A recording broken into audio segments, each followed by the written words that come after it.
It's Sunday, the 17th of October, 2021.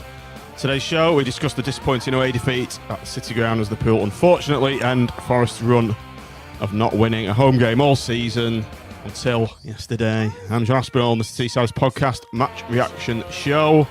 Nottingham Forest 2, Blackpool shite 1.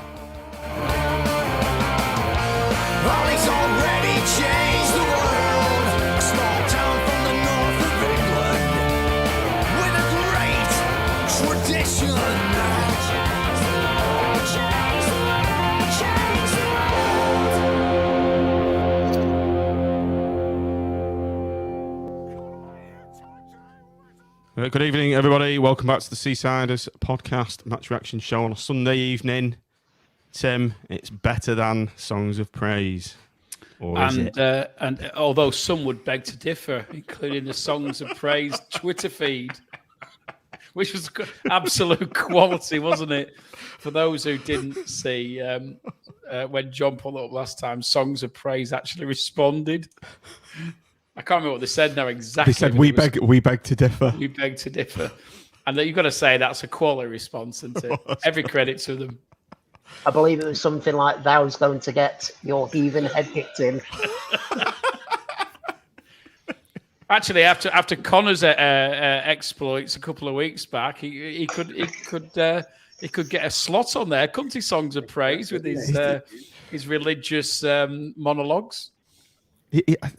Yeah, this was it. I'll stick it on the banner. It was all based around Gary Medine as well, wasn't it? Wasn't it, Mitch? Guide me, O thou great Redeemer. Well, the Church of Gary is open again.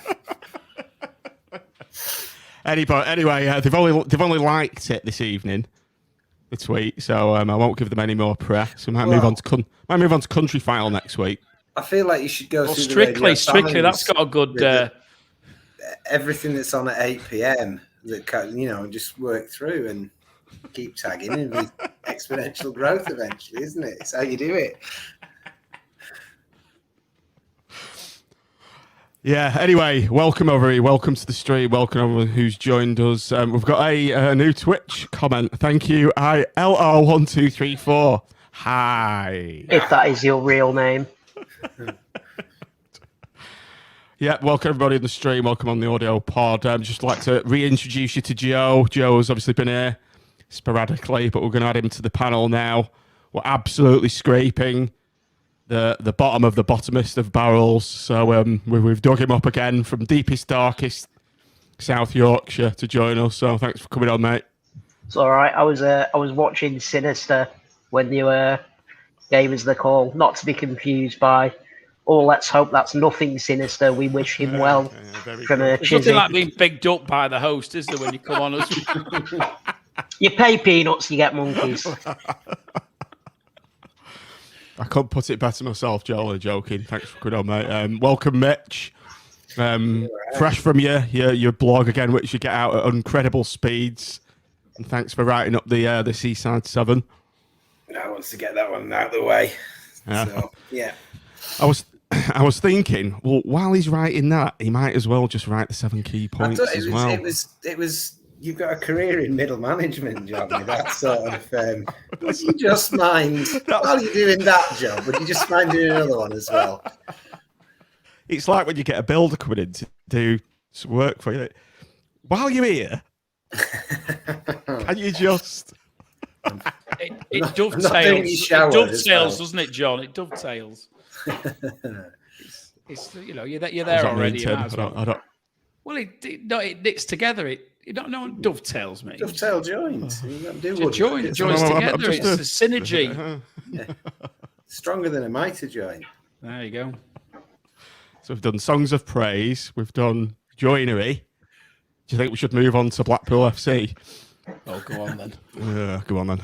As we've lost, there's not many joining us this evening, as per whenever we've had a defeat. So this is all for you on the audio podcast. You know, the regulars, the hardcore, the always listeners.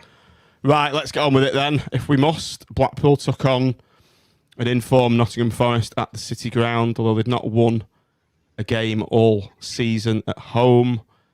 As we've said before, those records always seem to fall against the mighty Seasiders, and this was the Rogues 11 that were trying to stop that from happening.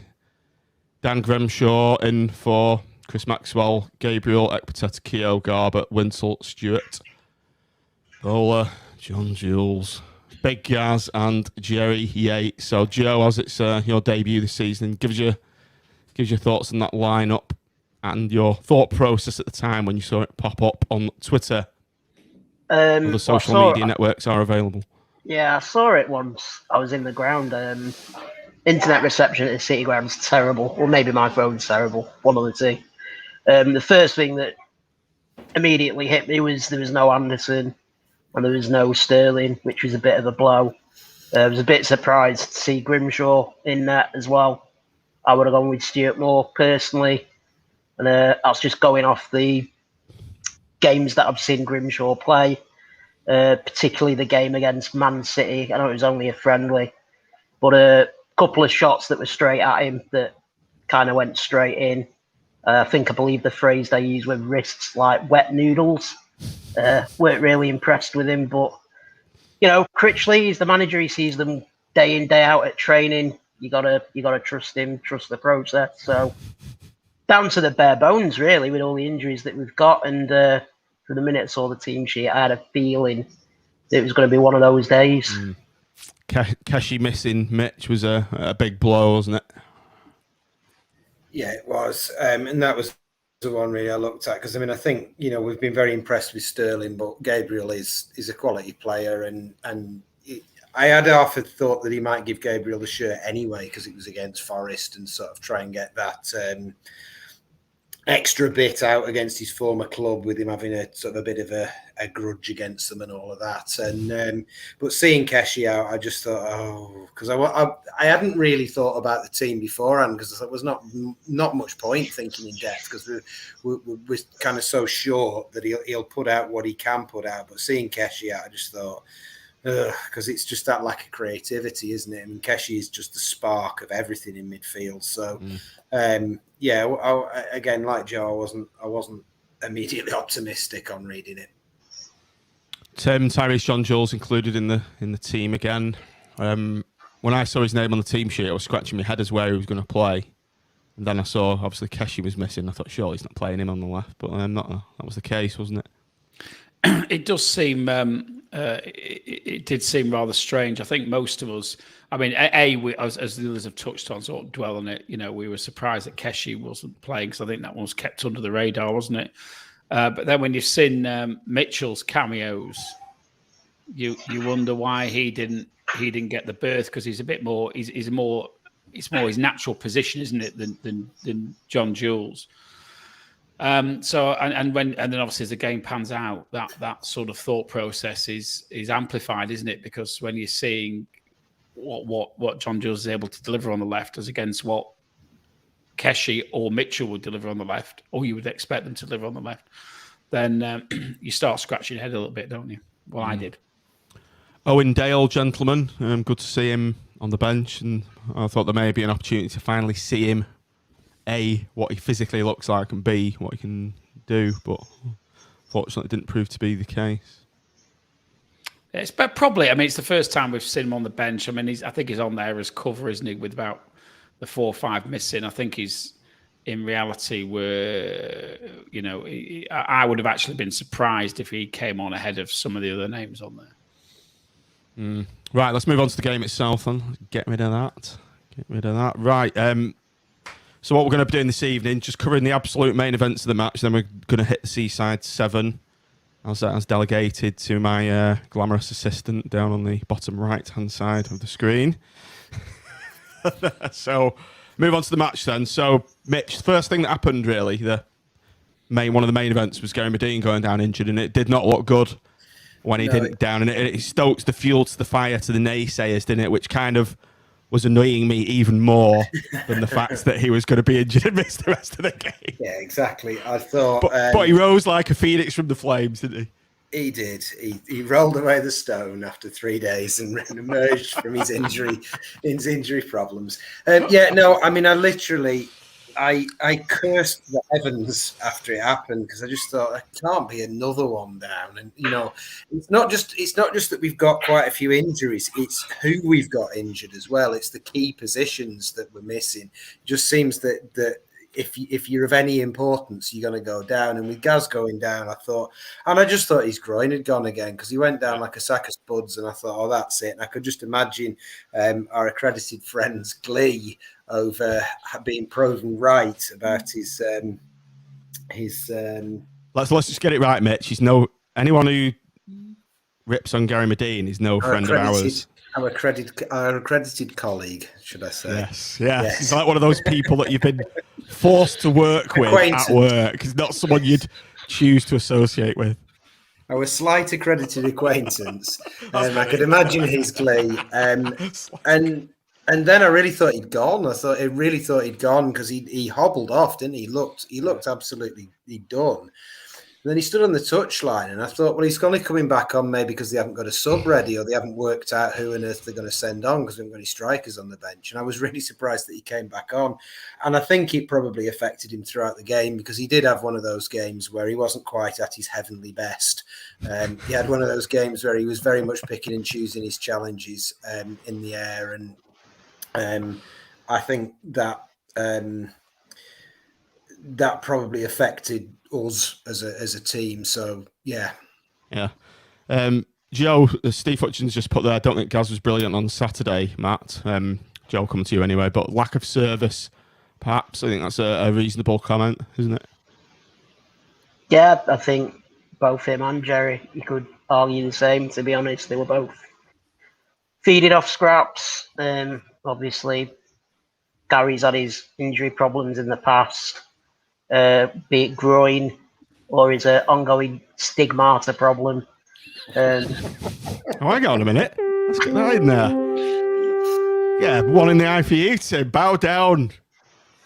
Mr. Atherton there. It's difficult because, like you say, with the bench being very limited with all the injuries that we've got at the minute, what do you do? I suppose you could take Gary off, push John Jules up front and put Dimmy on the wing, but it was very early in the game, and I think the last game against Blackburn, we kind of had to use all of our substitutions very quickly, and you had a few walking wounded at the end of the Blackburn game, having to stay on like Keshi, and I think also Sterling got a slight knock, and I think maybe Critchley was a bit mindful of that, and I'm sure Gary knows his own body, whether he's all right to play on or not, and with us not seeing him for nearly 6 months last season, I'm sure if he was injured, he'd have gone off. Do you remember what they used to do, the physio, to bring someone round was come on and give them some smelling salts to bring them round. I think with Big Gaz, you come on with a quick can of Stella, chuck that down his neck, and his eyes open, and he rises. Whack the kebab in front of him.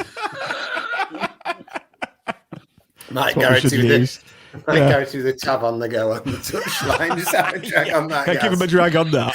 Oh, that's better. I'll get my coffee. Stick a kebab and a can of Stella in a NutriBullet. Just chuck that down his neck. We jest, but it's why you can imagine it, can't you? That's why we love him. Exactly. Tim Phil Holmes just said, what is it with all these injuries in 65 to 66 Liverpool team? They won the League and European Cup with a total of 14 players.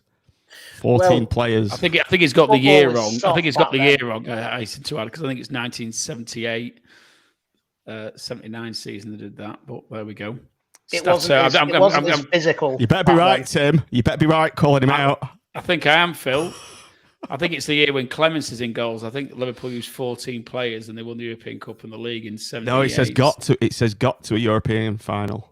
All right, okay, all right. What final did they get to in 60? Oh, it must have been the UEFA, was it? Some other Fairs Cup or something? I don't know. Yeah, not reading the small print there. I didn't read his small print. Which is for a lawyer is very worrying. Not good for a man in your profession. Did players back then have the schedule that players have got now, though? You know, with the whole Monday, Tuesday. I don't think the game was as fast, was it? So, I mean, equally, they didn't go flying in with the tackles. Oh yeah.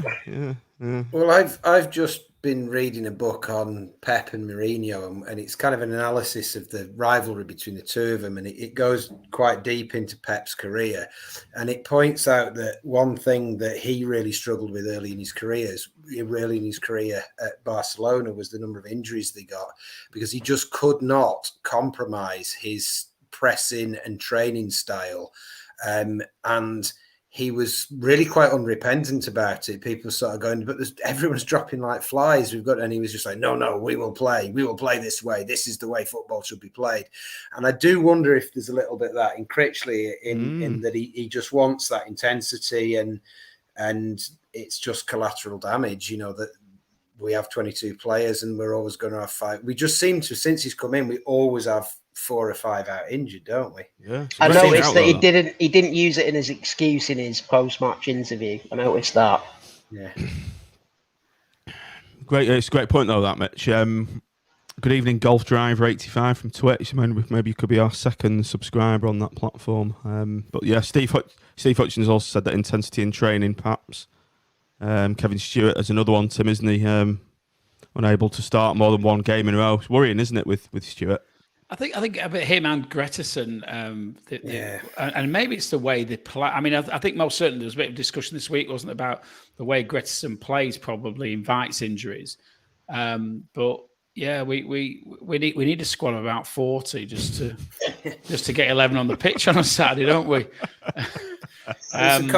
It's a combination of the high intensity and also the fact we're doing this sort of like Moneyball thing, where some of the players we're buying are perhaps good players who have injury histories, and the two things go together.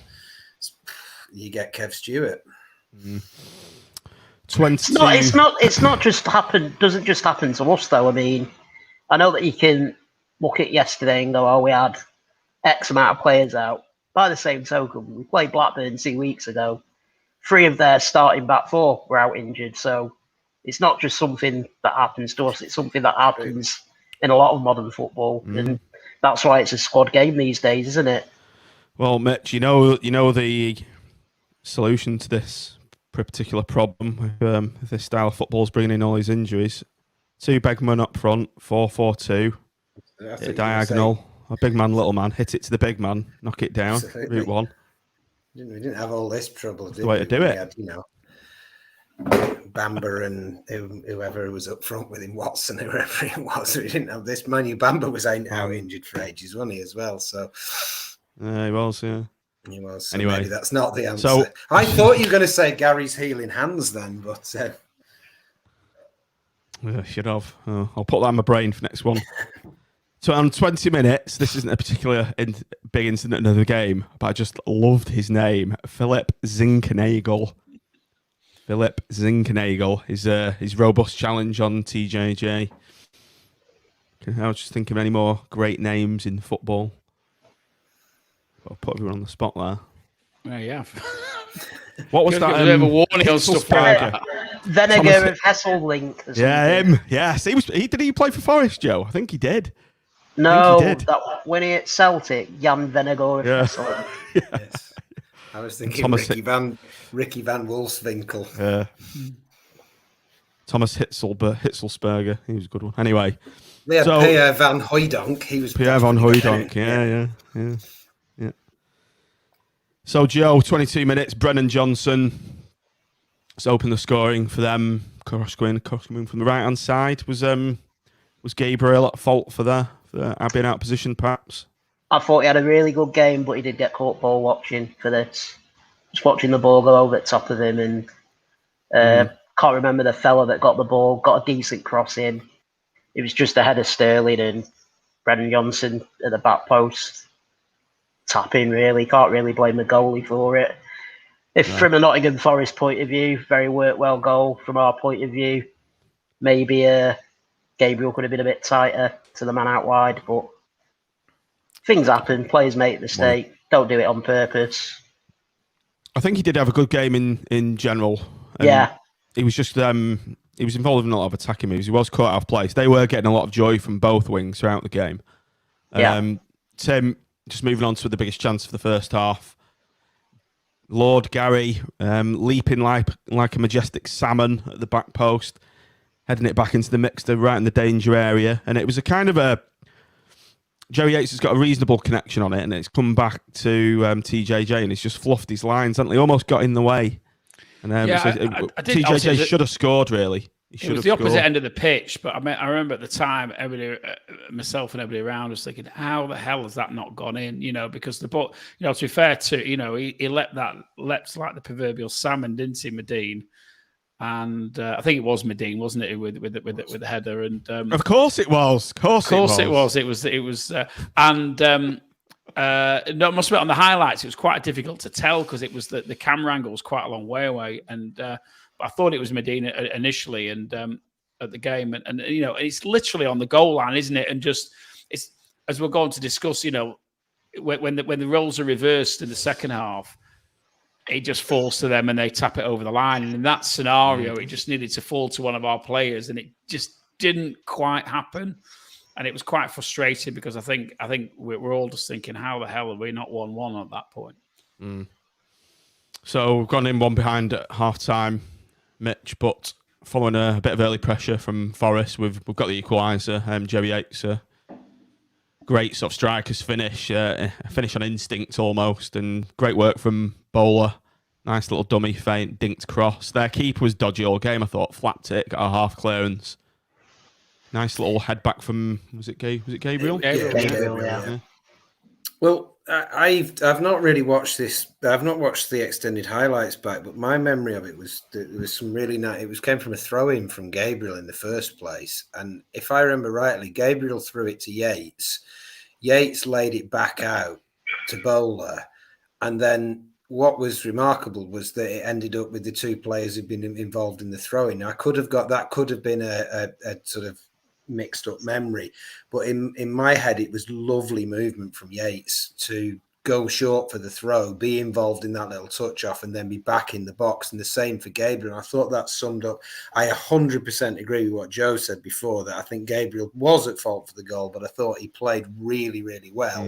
And I think that kind of summed it up, that he took a throw in and then got himself in the box, and then had an almost Gary-esque knockdown, and it was just it was a lovely finish. I mean, it wasn't a particularly difficult finish, but it was exactly the sort of thing you want to see Jerry Yates doing, is just popping up and finishing off those moves and picking up on the loose balls in the box, and it was a very satisfying goal. Went mental. Tim, talk us through the limbs in the away end. Whereabouts were you sat, and what was it like? 'Cause it looked great on TV as the. Well, we saw each other, didn't we, Mitch? I was actually quite reasonably in the second half, reasonably close to the section the way which was split off from the Forest fans. The only thing I'd probably say about that away end was I thought the acoustics were quite poor. So there's a lot of lads down at the front in the sun, and they were clearly chanting, but when you were further back in the stand, I don't know it's because of the netting out above it, you couldn't really hear what they were saying. So it actually reminded me a little bit of Wembley, when Wembley's full, and you can't necessarily hear what the fans are saying to your right or to your left, and it makes it difficult to coordinate. So I didn't think the atmosphere at the game, although apparently they were quite complimentary about us, I don't think it was as good as at Middlesbrough, somewhere like that, where I thought we were more in tune with each other, if that makes sense. But the point, to answer your point, the goal, it just reminded me of 2010, because when DJ Campbell scored, that quarter went absolutely mental. And having just watched it back before for the first time about half an hour ago, it looked absolutely fantastic when Yates scored, and like limbs were everywhere, as you say, weren't they? And the only thing is, I didn't see Joe at the front this time. When DJ Campbell scored, you had Joe Atherton leading the charge at the front, didn't we? Yeah, you did yesterday as well.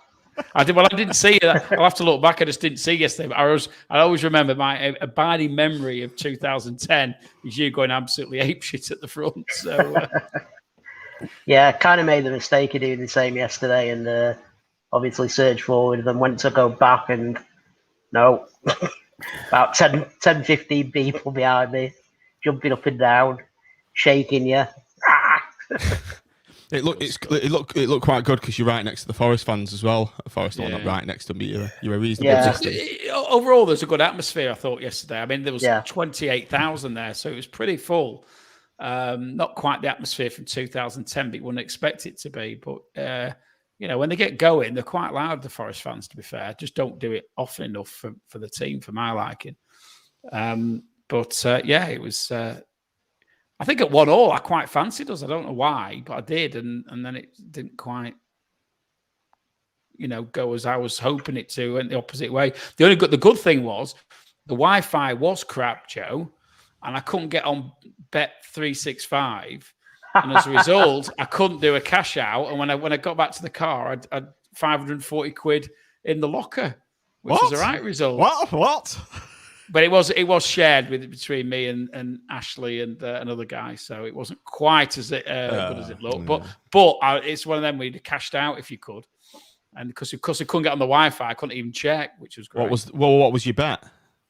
It was 5 League One games, £15, 540 quid return. And what was the result for you'd predicted the Blackpool game? A defeat? No, I did go. We did do Blackpool 3-1 and 2-2, but they didn't come in, obviously. All right, okay. Anyway, as Tim said, the result didn't quite go our way, Mitch. A mere 9 minutes after Jez has equalised. There's a bit of a melee, just like the one that we've missed, and they've stuck it in. Graben's just been the first to react, hasn't he, from another cross into the box and possibly a preventable goal. A very lucky kind of looping cross. It deflected off. Was it Big Marv got his foot on it? It's looped nicely for that player. The keeper actually made a save. He saved the first attempt. That was really mad. It just seemed to be encapsulate the game, and we just didn't quite do enough to stop it. We nearly did, but we didn't quite do enough to stop it. And in a way, I think somebody like Graben was kind of. The goal was very reflective of his name, isn't it? Yeah, and he was kind of emblematic of what they had that maybe we didn't have. In that Graben's he's been around for years. He's one of those players that he's not that great, but he's a championship level player.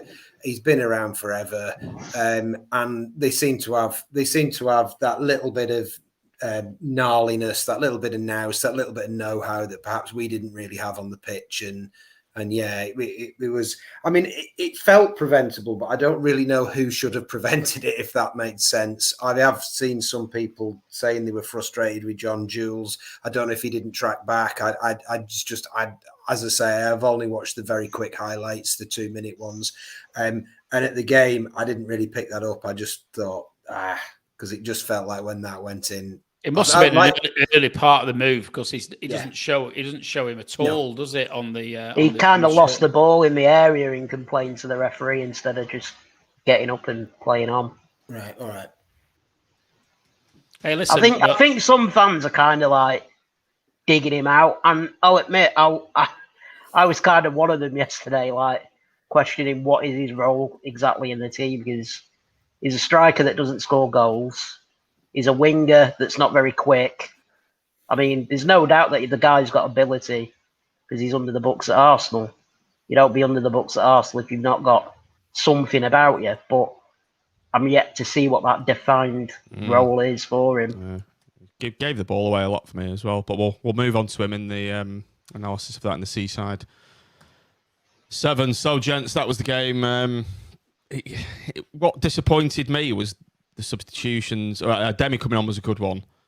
Dougal for Shirt and Force, but Carey coming on for Medine was very strange, I thought, given obviously he's running out of steam. But you need Gaz Medine in the box if you want to just get it into the box, which you generally have to do, don't you, Tim, in the last sort of 5-10 minutes of chasing the game. We're fanning around with the ball a bit too much, is my point, and sometimes you've just got to get the ball into the box, haven't you? And you need Medine in there for that. I wasn't too disappointed when Carey came on, because I've been wanting to see him in play at a decent level. I think most of his games have been in the sort of subsidiary cup competitions or whatever, haven't they? And So I wasn't disappointed when he came on, and I think Medine was running on empty. To be fair, he's not played a lot of football.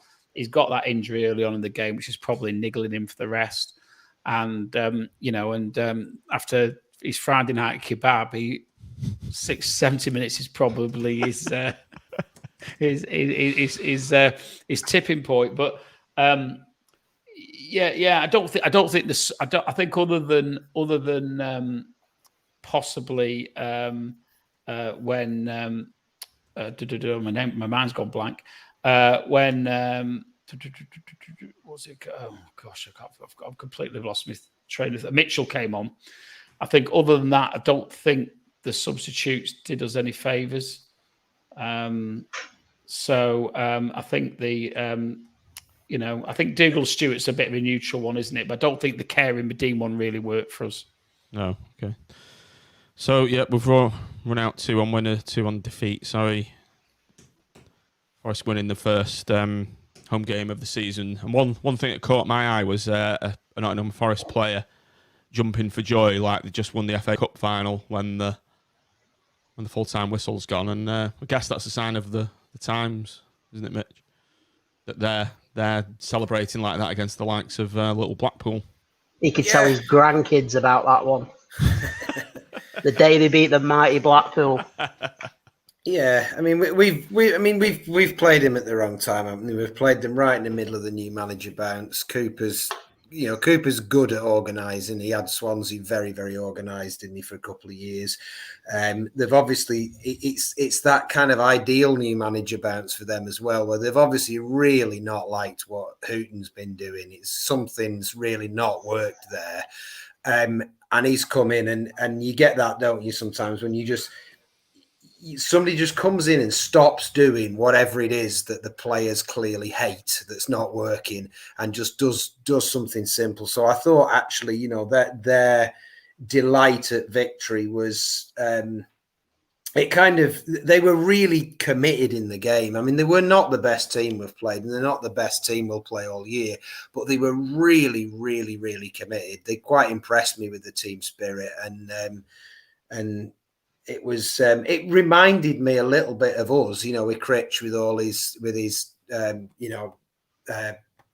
fist pumping against the badge and all of that, and they had a little bit of that going on. I know Cooper was coming over and sort of they were, and he was punching the air, and they were very happy, which again is a compliment to us, isn't it? It's also the first home win of the season, and they'll be getting the monkey off the back, won't they? Because that stat, as it goes on and on and on, will start to hurt and become a little bit of a millstone around the neck. So I think part of the celebrations isn't just the fact they're beating us, but I think it's the fact they've got the first home win. Okay, let's move on to the Seaside seven sort of main talking points that we've come up with for this game. And Tim, let's move on to you for the first one. Tyrese John Jules, an enigma. It's an enigma as to why I keep starting. That's for certain. Listen, we don't want to. It doesn't. I mean, obviously, Keshe being out obviously creates the opportunity for us to play somebody else on the left. But why we're not playing Mitchell in that scenario, particularly when he's looked so lively when he has played, it was a strange one for me. And it's almost like John Jules has a clause in his contract that says he'll start, and that's the way that you end up feeling, and it's not fair to him, and it's not. I don't quite see how he keeps nailing down that starting position as against others. To be honest, I mean, if we were struggling on the left, I'd have even considered pushing Garbutt up and putting Hubby in at left back, and particularly away from home, just to give us a little bit more solidity at the back. But yeah, it never happens, that does it? Just so, Joe. I thought Joe actually articulated it quite well. He's a striker, doesn't score, and a winger without any pace. And I've defended him. Bournemouth, I thought he had quite a decent game. I think he played quite well in the Fulham game at home. I think it was the Fulham game at home, if I remember rightly. But it's not enough. I think we need more from him. He's not I think with Ellis Sims, even when Ellis Sims was developing, you could see where it, to a certain degree, where it was going. He was a bit clumsy sometimes. He was a bit naive sometimes. But the next game, you would see he was maybe a little bit better, and maybe he was a little bit better the game after. That might be with the benefit of hindsight, but I'm not quite seeing it. Joe, you've obviously said your point. Mitch, over to you. Yeah, well, we previously had a slightly diffident player playing wide out on the left that was arguably playing Slater out of position, and I defended him to the hilt to a point of probably comic obsession. But the differences between those two players is, I think Tim nailed it, in that he's had a couple of quite good games, and with Kai, he could be frustrating, and he frustrated me just like everybody else. But he had to bring him in, did he? Well, I do, but I think it's relevant. I think it's relevant because you look at him and he'd be frustrating, and Kai's always got that thing in his locker, hasn't he? He's always got that bit of magic in his locker that can happen at any moment. Well, the point is, it had happened. You could go that game where I can't remember where he was under Larry. There was about 3 games at the beginning of the year where he was absolutely awesome, where he just ripped teams to bits and sort of beat teams on his own. There was a free kick against Fleetwood. There was the screaming volley against Sunderland, and so on and so forth. And yeah, people said, but it's only 1 in 5. It's only 1 in whatever it is. And I would argue it wasn't. But the point is, he had a record. For John Jules, I can see that he can play football, and I like the idea of what he might do. But when I think about it now, it's maybe 9, 10, 11 games he's played for us, and he's got basically on his record 3 or 4 nice passes, and that's about it. And if I'm blunt, 3 or 4 nice passes is not enough to be starting in a league this competitive in a team that is got its backs against the wall. And also, I really don't think we're doing him any favours starting him, because he's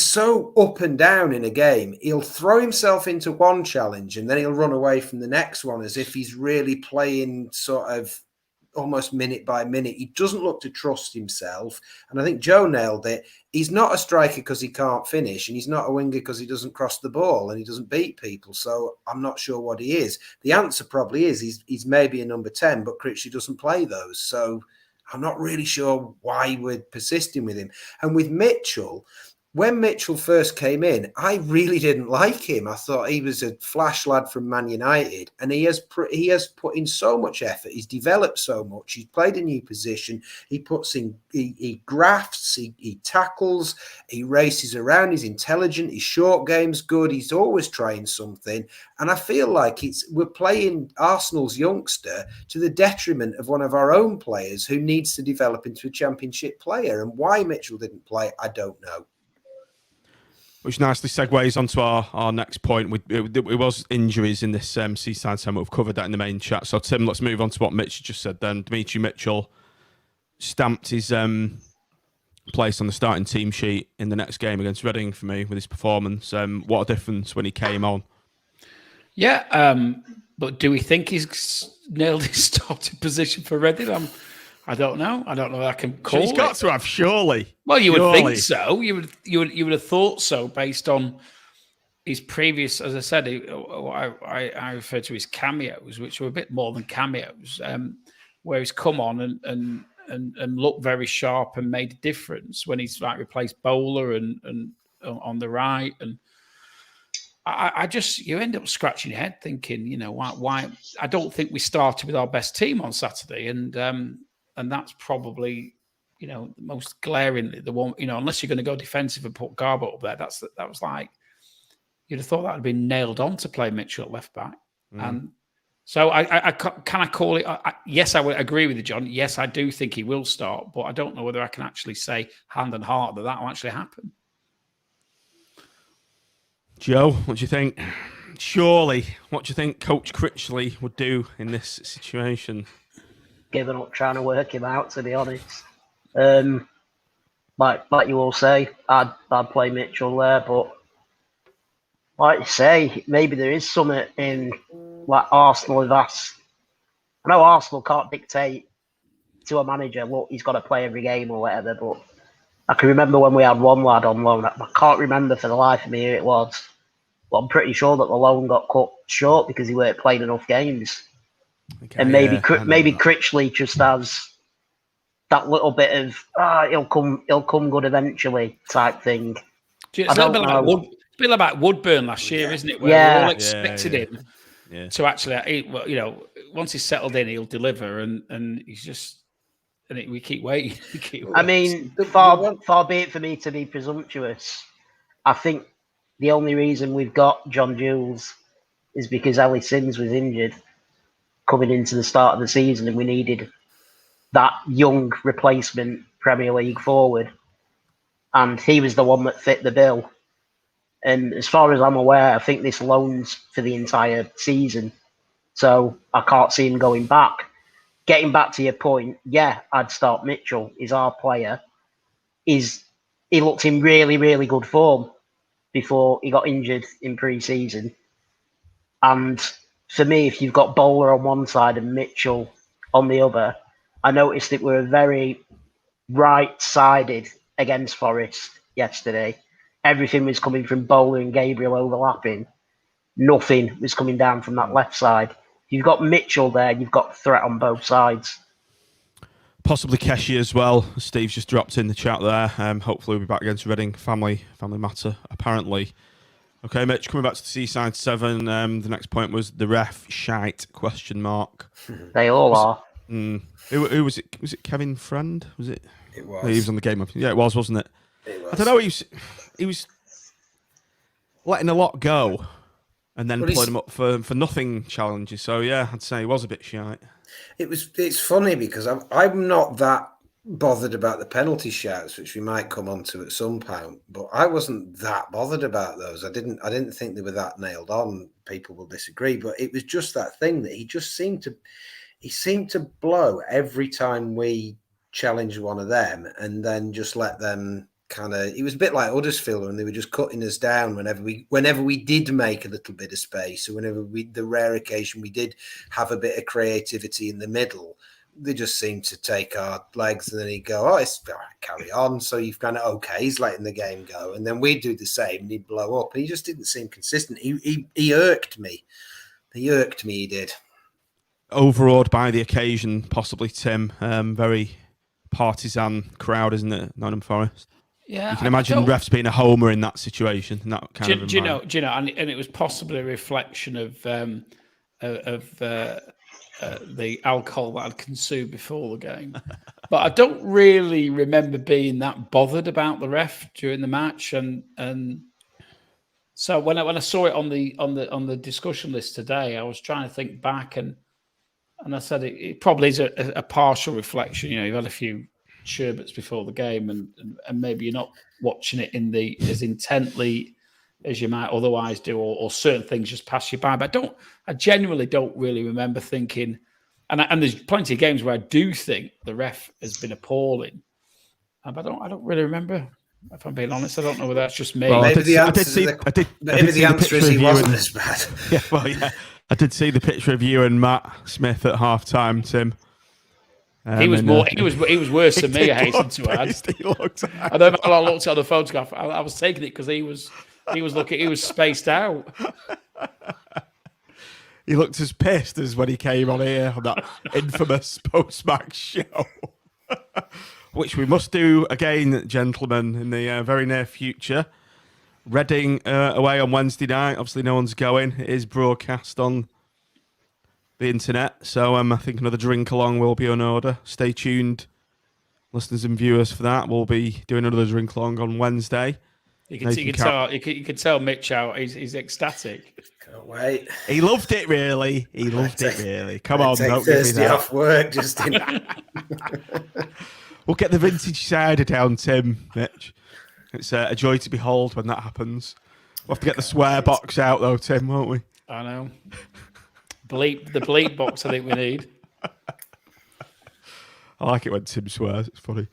Right, let's get back to the Seaside 7 penalty claim. Oh, we've done the ref shot. Yeah, penalty claims, Joe. What were your thoughts? A lot of people talked about the one in the first half. I don't even remember that. Yeah, there was a header from a corner late on, and it was blocked. It was hard for us to see because down the opposite end, and everyone's like, "Oh, how's that stayed out?" It's like that blocked on the line, but watching the replay of it, it's blatantly stopped by a hand, Right. and Okay. it's just one of them that the referee doesn't see it. He doesn't see it. It's just seems to be sod's law. They always see it when it's us that do it. They do. But when it's the other way around, we don't get the rub of the green. The one on John Jules, that seems to be causing a lot of debate online. At the time, I thought it was a penalty. It was right in front of me. Looking back at it, when the contact with the ball's made, Has he actually contacted the ball though? yeah, but because the contact was with his shin, not with the foot, so it's looked like he's gone through the player, but the ball actually deviates, Right. and the only way it could be deviated is if the Forest player got a bit of the ball first. I've looked at it slowed down 3 or 4 times, and I've changed my mind each time. And as much as I hate Kevin Friend, he's got to see that instantaneously and make a decision. So I'm not going to have a go at him too much on that one, but the handball one, it's funny. VAR's in the Premier League where the elite referees are. It really should be in the lower leagues where the referees are appalling, where it's needed most. But you win some, you lose some. You do. But you can guarantee if that challenge on John Jules was down at the Trent end, if the roles had been reversed, he'd have pointed straight to the spot. Probably. It's funny how home referees, you always get them at other grounds and never at Bloomfield Road. Ever. You do. Ever. Yeah. Yeah. Not bitter, honest.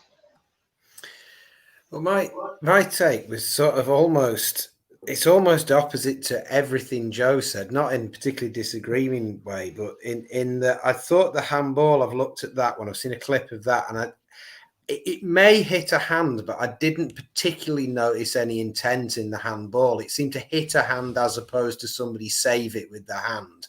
And I'm not really bothered what the rules are. In my penalty world, if it hits you on the hand and you didn't stick your hand out, then it shouldn't be a penalty. That may not be the rules of football, but in my world, those were. So I wasn't that bothered about that one. I don't think it got scooped off the line. But actually, the opposite happened with the John Jules one, where at the ground, I really didn't think it was a penalty. I was convinced it wasn't. And then when I've watched it back, I actually thought it was much more of a solid claim for a penalty than when I was at the ground. At the ground, I thought what happened was he'd taken it on. He'd done that thing that he does of not really knowing what to do next.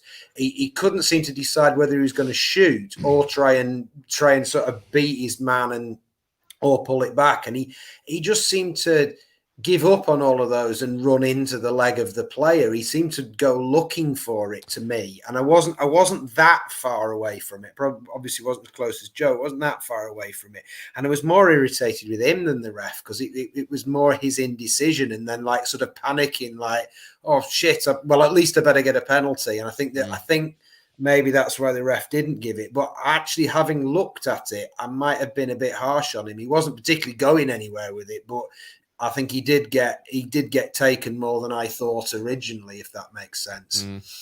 Like I've watched the replay on Tangerine TV, and I'm still not convinced either way. So I don't really hold a particularly strong opinion. But something's just reminded me of what you've said there, Mitch. That John Jules does go down looking for fouls too much for me. Yeah. Rather than, like you say, take the ball on and beat his man or get down the wing, make an attempt at goal. It seems to be his kind of first thought to get a foul. Do you not think it's the Premier League? Do you not think it's basically it feeds off the way the Premier League players work, and they're looking for any opportunity, aren't they? And and to be fair, some of them are quite clever at it. And I think I don't know whether he just feeds off that a bit. He sees that in training and it's only it's got a slight tenuous Blackpool link. But I don't know whether you watched Liverpool against Watford on this morning or last night on Match of the Day.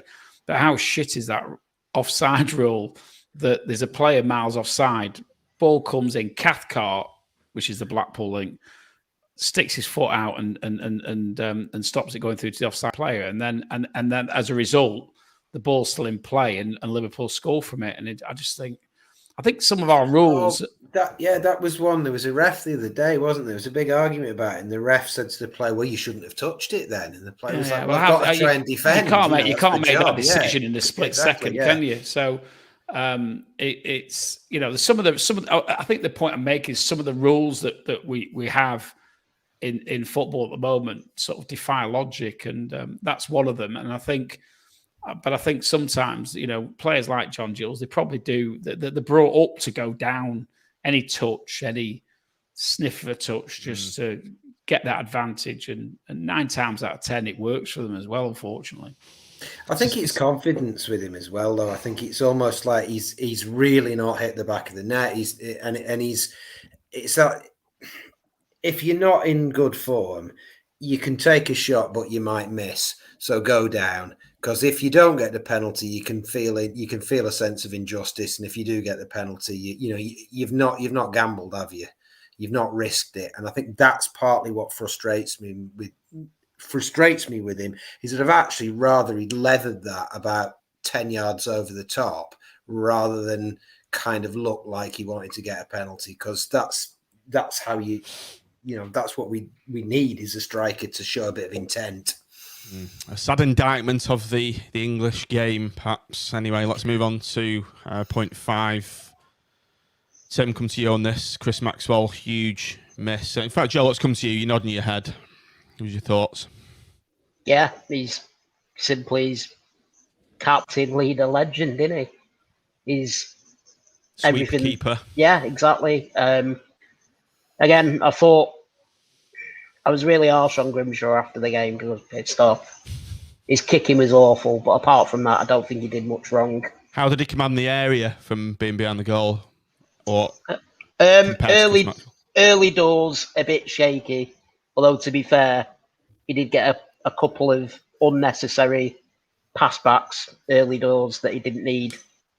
And he had to deal with them pretty quick because Forest were doing a high press, and he did get charged down once, but it was pretty wide of the goal, so it didn't lead to anything. Getting back to your point, Maxwell's a huge loss. I think statistically, he's ranked 5th or 6th best keeper in the division, going off saves, claims, distributions, and all that nonsense. Not doing X saves. That's not my forte at all. But he's one of the best keepers in the division, and he's easily one of our best players, and he's our captain for a reason. And you're going to miss a big player and a big personality in a key position like that. Yeah. I think. Do you think there was a big miss at the back without him there? Yeah, and I've been a big critic of having a keeper as captain because I don't think it's a great idea. But I think Maxwell probably bucks a trend a little bit on that. I think as a captain and a keeper, he's probably one of the most influential players that you're going to get on the pitch. And what I noticed with, and I don't think actually Grimshaw had a bad game particularly, but what you get with Maxwell is you've got he's very, very positive when he attacks the ball. The whole of our defensive play is dictated by the way he plays, and he's the sweeper, he's the organizer. And you take that out of the equation, and we're bound to go down a point or two as regards effectiveness. I mean, Grimshaw was struggling to hit the ball to the halfway line, where Maxwell gets another 20 yards on it, and that's a big difference, because when you're clearing the ball under pressure, if it is going to come back at you, it's going to come back at you from in the opposition half rather than in your half. And I think there's a couple of times when Grimshaw went to clear the ball where it dropped to them, and they were still in our almost in our attacking third, and I think that's where we almost forget what it's like not to have a keeper who can do what Maxwell does, if that makes sense. I think we got so used to how he does it and how effectively does it, and without making any mistakes of notes that I can recall, that when you don't have that, then you notice it, and I really noticed it yesterday. It was tempo as well. It was Grimshaw. I think rather than Grimshaw's kicking being absolutely awful, it's you notice that everybody's kicking who isn't Maxwell is absolutely awful. I mean, it wasn't great, but actually most keepers are nowhere near as good at Maxwell, and it was tempo. He's very, very sharp. He almost feels like he could actually play outfield if he had to. He's very sharp. He reads what's going on very, very well. He's constantly, when you watch him play, he's just watching. He's tuned into the whole game. He's moving all of the time. And Grimshaw is just a goalkeeper, if that makes sense, which is, and I wrote in my blog, though, that I'm sure Maxwell at 22 or 23 wasn't the Chris Maxwell he is now, and I think you've got to give Grimshaw a bit of backing. You've got to give him a bit of listen, Preston fans used to slag him off that he was too inconsistent and used to cost them goals because he didn't clear it well enough. So he's on top of his game now, isn't it? That's the point. Yeah. Stuart Moore, just as an aside, a bit unfortunate perhaps to not start, given that would the save against Blackburn would he have made? He made a save against Blackburn, but he's been around non-league. He's had a few league clubs. He's a third choice keeper because he's a good character, in my opinion. I've seen him play a full game once, I think, or maybe twice, but he played it in the last game of the season before the playoff semis last year, didn't he? At home at Bristol Rovers, if I remember rightly. And his kicking was sketchy. He's a shot stopper, but he's 27 or 28, I think. He's clearly not going to be the class of Chris Maxwell if he was kicking around in non-league. And he made a great save last week. He made, and I don't want to do him down, but I feel like Grimshaw has been brought in from Man City, and Grimshaw is the player who's got the capacity to improve. He's 22, 23 years old. He's been in that PEP system where your keeper has to play football. And I think if we're without a goalkeeper for 6 weeks, then you bring in Grimshaw, because otherwise what the hell have you brought him in for? You don't bring in the 28-year-old who's just like good lad to have around, and I can't see why Moore would be the first choice. If Grimshaw doesn't cut it, then I think you might see more. He played for Wealdstone Rovers last year, the Wealdstone Raider. So that kind of says it all. But that's me answered anyway, Mitch. I think you've answered that comment quite well. And maybe I hope Stuart Moore proves me wrong, and I hope he goes on to be a Blackpool legend. But I think he's just a bloke who's a reliable, decent bloke to make up the numbers. Who's good lad to call in a crisis. Good bloke to have around. Where's Joe gone? He's disappeared. He's back. Right, Joe, we can talk about the team shape. Keshi was a huge miss, wasn't he, at the weekend? Yeah, massive. I mean, I don't like making excuses because we lost the game yesterday, fair and square. But when you're missing key players like Maxwell, like Keshi, and to a lesser extent Sterling, although Gabriel did do a good job, and Lavery as well, it's, we had an uphill challenge yesterday. Keshi, he's kind of the guy that makes things happen in midfield. And I thought yesterday we lost the midfield battle. He's been an absolute revelation, hasn't he, this season, Keshi? He's really come into his own. Yeah, I think we were overrunning midfield a bit, and obviously didn't help with Stuart getting injured and probably absolute jet lag to hell.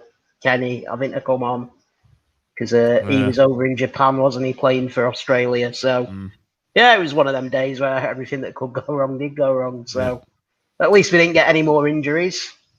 Yeah, and the positives finally, Tim, and the Seaside Sevens around the segment off. The positives are we didn't get beat heavily yesterday, given the injuries that we've just discussed, and we weren't out of our depth, were we? No, another day we'd have got a draw. Another day we might even have won. Nicked it, yeah. When it went, as I said before, when it went 1-1, I was actually quite positive that we might, if anybody was going to go on to win the game at that point, I felt that it actually might be us. So I don't think we could be too disappointed.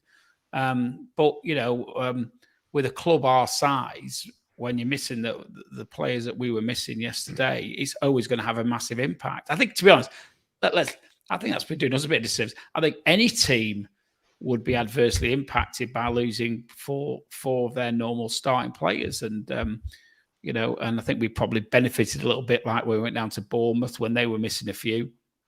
And, and we're going to be missing at least two of them, I think, for a few more weeks yet. And we're going to have to live with it and get on with it. And I think realistically, we're probably with Maxwell and Lavery, we're probably going to be looking after the next international break before we'll see them back. So, yeah, I guess that's another positive that we can read into this injury situation, that we've had 2 weeks of recovery time and not having an international break, and there's another one. So hopefully they won't miss that many games. So I guess that's another positive.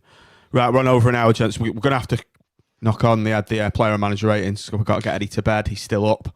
Right, so we'll just see things out now. Next up, we've got Reading away Wednesday. So it's a good chance for a bounce back from the pool.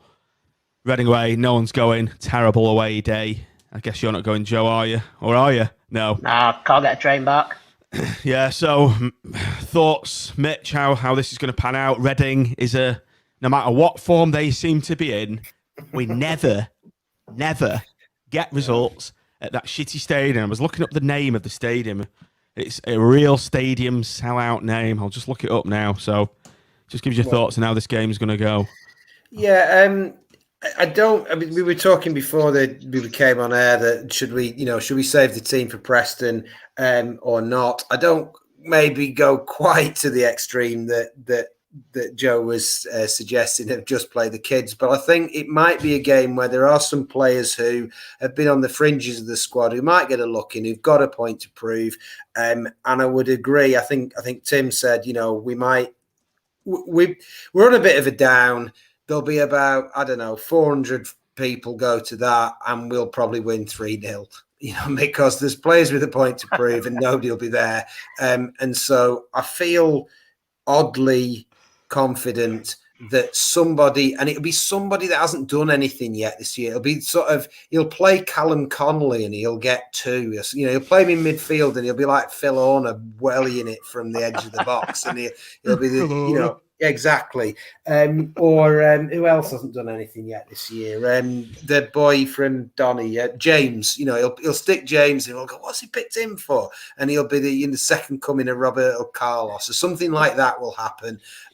So yeah, I think I'll tell you it'll be, Mitch. I'll tell you it'll be. Yeah. Ollie Sarchich off the bench. Oh, well, no, that would just goes on an amazing run. Yeah, like a Pele-esque, Maradona-esque run. Yeah, makes Salah look like a part player. He will. So Joe, going down to the Carl Easing Stadium to see the Royals FC. Carl Easing Stadium. So as Mitch said, you've got a particular tactic that you want to see Coach Critchley employ for this game. So pray tell the listeners and viewers. Right, I know it's a league game. I know there's 3 points up the state, but let's all be honest. Saturday's all that matters. We could lose on Wednesday 5-0. As long as we win on Saturday, I don't care. I literally don't care. But there is honestly, get Tim in net. Got it right back. Mitch, you can do the job that John Jules is trying to do. Lose with a bit of passion, bit of pride. He'd probably do a better job than TJJ, actually. Yeah, there you go. And it's all about Saturday for me. As long as we come through Wednesday, no more injuries, I don't care. So, Tim, wrap them up in cotton wool is the message from Rotherham this evening. Do you concur with that? No, Saturday's just another 3 points. So, now, in all honesty, I think we've got to go into Wednesday and try and get the points. I think every point in this division is important. I remember being extremely wound up when Holloway rested players at Villa before we went to West Ham, and that didn't work out well. And I just think you've got to go and win the game if you can. As Mitch said, though, it's a good opportunity for the fringe players to maybe stake the flag. Yeah, I don't think Stewart will play. I think Dougal will play rather than Stewart. Winkle will probably stay, and he seems to be never present, doesn't he? I don't think. Well, listen, we can never second guess Critchley, but I don't think he's going to bring too many fringe players in. And despite my reservations, I do think he'll start Mitchell. I don't think Medina will play. I think Medina might have a little bit of a knock, and I think he'll rest him. So we might see John Jules play up front with Yates. Oh, don't, Tim. No, I think we will. I don't. He's. We're all slagging him off. There's going to be statues built of John Jules when he gets the winner on Saturday. He's omnipresent. He plays every game. We'll find a position for him wherever it is. It's like when you're the manager of a junior football team and you shoehorn your son in any position possible. Maybe Critch is telling her maybe there's some sort of little thing that's happened in his past. So TJJ got any connections to Liverpool or Everton? Anyway, I think we'll leave it there, gentlemen. As we close this off, it's gone 9, so better go. So we're gonna do probably gonna do one of our drink-alongs, our famous drink-alongs on Wednesday to watch the wedding game. So do tune in for that, listeners. And we've got pre-match on Thursday, haven't we? Because we've got a knobber on. We have. Tim, do you want to just introduce our knobber? Yeah, Tom Harrison's coming guest on, who's another lawyer, so we can have some fun at. I'm sure there's some opportunities to have a little bit of a dig there. Was he the one crying about ticket allocations on Twitter?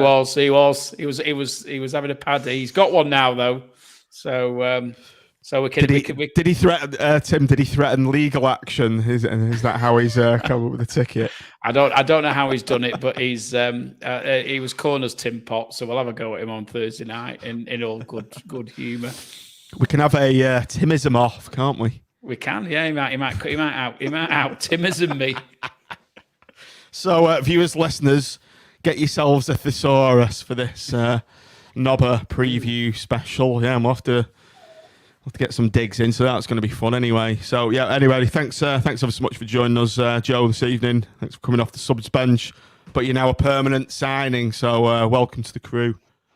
Yeah, go Joe. Round of applause. Right, cheers, Mitch. Thanks for your contribution this evening. Read his blog, click it, go on promote that, Mitch, if you want, very briefly. Did you know your URL yet? No, do I, heck? I'm the worst marketer. If Mitch Cook's left foot, there's not that many of them on the internet. Just type it into Google if you want to read it. But don't read this week because you don't want to relive this game. Save it till next week.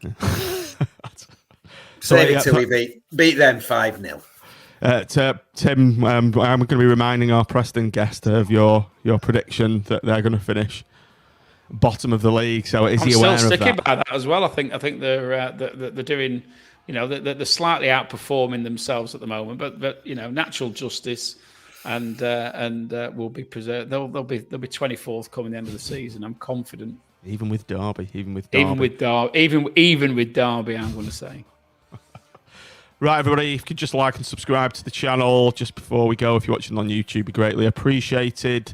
Thanks for everybody watching. Thanks for downloading the podcast. And all I'm meant to be said is thanks for watching. Thanks for downloading. And up the pool. Up the pool.